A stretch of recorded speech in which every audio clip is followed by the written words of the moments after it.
the previous world order is irreversibly becoming a thing of the past. One could say has become a thing of the past, and the shaping of the new world order is becoming the scene of uncompromising fight.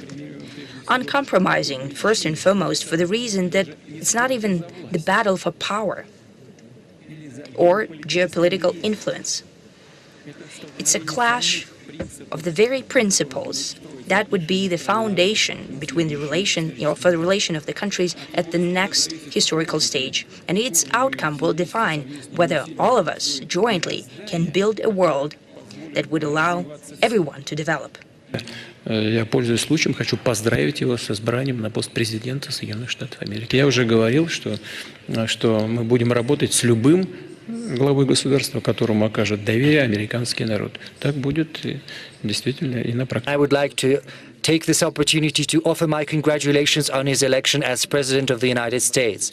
As I said before, we are going to work with any head of state that is going to garner the trust of the American people, and this is what's going to happen in trust.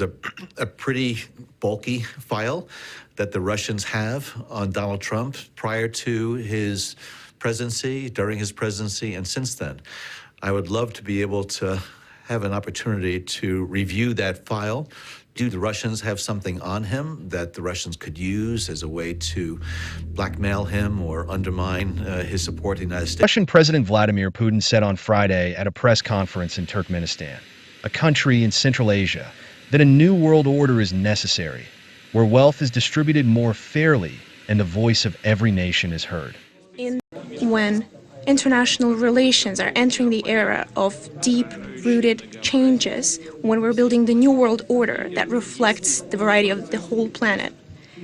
And this natural process is irreversible, that Russia advocates for maximally wide international discussion on the cooperation in the multipolar world that is being built today. We're open to discussing issues of building the new world order with all of our friends, partners, and like-minded friends. Regional summit in Turkmenistan, where they joined a number of heads of state from other Central Asian and Arab states. The Kremlin said the Russian and Iranian presidents discussed mutual relations as well as the situation in the Middle East. The meeting comes amid soaring tensions in the attempt to show that Moscow is not isolated.